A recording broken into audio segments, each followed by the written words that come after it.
दोस्तों 1 मई 2024 से आम आदमी की जेब जरा ज्यादा ढीली होगी क्योंकि कई सारे जरूरी नियम बदलने जा रहे हैं। वैसे तो बहुत से नियमों में बदलाव होगा, उनकी जानकारी मैं आपको अलग से वीडियो में बताऊंगा, लेकिन यहाँ जानेंगे 1 मई से पैसों से जुड़े 4 महत्वपूर्ण कौन से नियम बदलने जा रहे हैं जिनका सीधा असर आम जनता की जेब पर पड़ने वाला है। ये नए वित्त वर्ष 2024-25 का पहला महीना अप्रैल अब खत्म होने के कगार पर है और मई महीने की शुरुआत कई सारे नए नियमों के साथ होने जा रही है जो कि आम जनता के जीवन पर सीधा असर डालेंगे। आइए देखते हैं क्या क्या बदलाव होंगे बैंकिंग सेक्टर से जुड़े और रुपये पैसों से जुड़े। अभी एक दिन पहले आपको पता होगा भारतीय रिजर्व बैंक आरबीआई की तरफ से एक बुलेटिन जारी किया गया जिसमें कहा कि खराब मौसम और भू राजनीतिक तनाव की वजह से हमारे देश में भी महंगाई बढ़ सकती है, क्योंकि अभी रूस, यूक्रेन, इजराइल, ईरान के बीच जंग चल रही है, राजनीतिक तनाव चल रहे हैं काफी, इस वजह से मार्केट में महंगाई बढ़ सकती है। हालांकि CMIE यानी कि centre for monitoring Indian economy की रिपोर्ट के मुताबिक ग्रीन सिग्नल दिखा इस साल 2024-25 में 5 साल के सबसे निचले स्तर पर आएगी खुदरा महंगाई दर और इस वित्त वर्ष में सब्जियों के दाम वगैरह भी सामान्य रहेंगे। तो ये तो मार्केट का लेटेस्ट रिपोर्ट एनालिसिस मैंने आपको बता दिया। अब बात करते हैं कि 1 मई से क्या क्या नियम बदलने वाले। सबसे पहला नियम देखिए,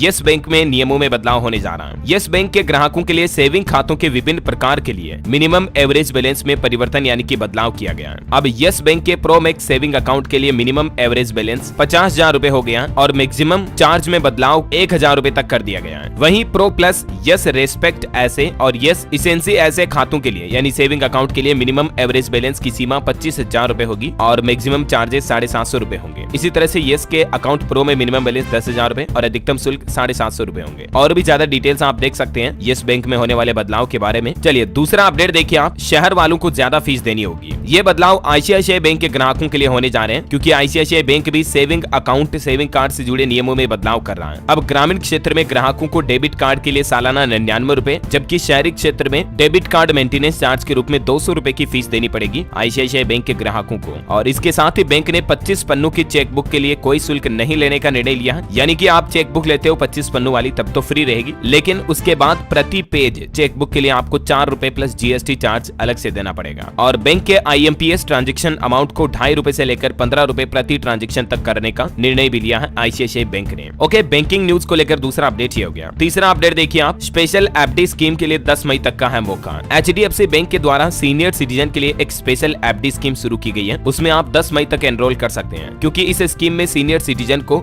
0.75% अतिरिक्त ब्याज मिल जाता है सामान्य जनरल एफडी की बजाय। और इसमें आप 5 से 10 साल तक की एफडी की स्कीम पर लगभग 0.25% तक ब्याज दर का लाभ उठा सकते हैं। इस स्कीम के अंतर्गत सीनियर सिटीजन 5 करोड़ रुपए तक जमा कर सकते हैं। ओके, और चौथा अपडेट है दोस्तों LPG सिलेंडर के दाम। वैसे आपको पता होगा हर महीने की पहली तारीख को तेल मार्केटिंग कंपनियां घरेलू और कॉमर्शियल LPG गैस सिलेंडर के दाम में बदलाव कर दिए और ऐसे में इस बार भी 1 मई से गैस की कीमतें बदल सकती हैं। हालांकि अभी आपको पता होगा लोकसभा चुनाव का माहौल चल रहा है, तो अच्छी बात यह है कि कीमतें बढ़ने की बजाय और कीमतें कम हो सकती हैं क्योंकि एक्सपर्ट को इसकी कमी उम्मीद है कि कीमतें बढ़े, लेकिन एग्जैक्ट रेट्स का अपडेट हमें 1 मई को पता चल जाएगा, तो मैं आपको बता दूंगा अलग से इसी चैनल DLS न्यूज के माध्यम से। और एक महत्वपूर्ण अपडेट ये है दोस्तों, मई से बिजली भी महंगी होने वाली है। 30 लाख ग्राहकों को बड़ा झटका लगने वाला। अडानी इलेक्ट्रिसिटी से जुड़े जो ग्राहक हैं उनके लिए बिजली के रेट्स बढ़ने वाले हैं। महाराष्ट्र बिजली नियामक आयोग की तरफ से कंपनियों को बिजली के बिलों में फ्यूल सरचार्ज वसूलने की इजाजत दे दी गई है और इस इजाजत के बाद तकरीबन 70 पैसे से लेकर 1 रुपए 70 पैसे प्रति यूनिट तक बिजली का प्रस्ताव भेजा गया, तो ये इतनी रेटें बढ़ सकती हैं। अडानी इलेक्ट्रिसिटी के लिए मई महीने से बिजली की नई दरें क्या होगी, ये रेट लिस्ट भी आप देख सकते हैं स्क्रीन पर। और एक बोनस अपडेट आपको बता दूं, किसानों के लिए खुशखबरी है, 1 मई से कम हो जाएगा खाद का खर्च, आसानी से मिलेगी नैनो यूरिया प्लस। अब किसान भाई लोगों को खाद का बड़ा कट्टा, बड़ी बोरी खरीदने की जरूरत नहीं पड़ेगी। किसानों के लिए ये खुशखबरी है क्योंकि सरकार के द्वारा इफ्को कंपनी को निर्देश दिए गए हैं। देश की सबसे बड़ी कोऑपरेटिव यूनिट्स में एक इफ्को जल्द ही नैनो यूरिया प्लस का प्रोडक्शन शुरू करने वाली है और 1 मई से मार्केट में आपको नैनो यूरिया इफ्को के द्वारा जो ये लिक्विड यूरिया विकसित किया गया ये मिल जाएगा और ये बोतल सस्ती होगी, बोरी की तुलना में खर्च कम आएगा और काम उतना ही करेगा, है ना। तो एटलीस्ट किसान भाई लोगों की खेती का खर्चा कम होगा। उम्मीद है दोस्तों 1 मई से जुड़े कुछ महत्वपूर्ण नए नियम, बड़े बदलाव आपको जरूर जानने मिले होंगे। हालांकि 1 मई से सभी अलग अलग क्षेत्रों से जुड़े जो नए नियम का वीडियो होगा, डिटेल वीडियो, वो अभी मैं आपको 2-3 दिन के अंदर अंदर DLS न्यूज पर डाल दूंगा। बहरहाल ये महंगा सस्ता से जुड़ा कुछ महत्वपूर्ण न्यूज अपडेट आपको जानने मिला होगा। इस वीडियो को लाइक और शेयर करना, DLS न्यूज चैनल को सब्सक्राइब करके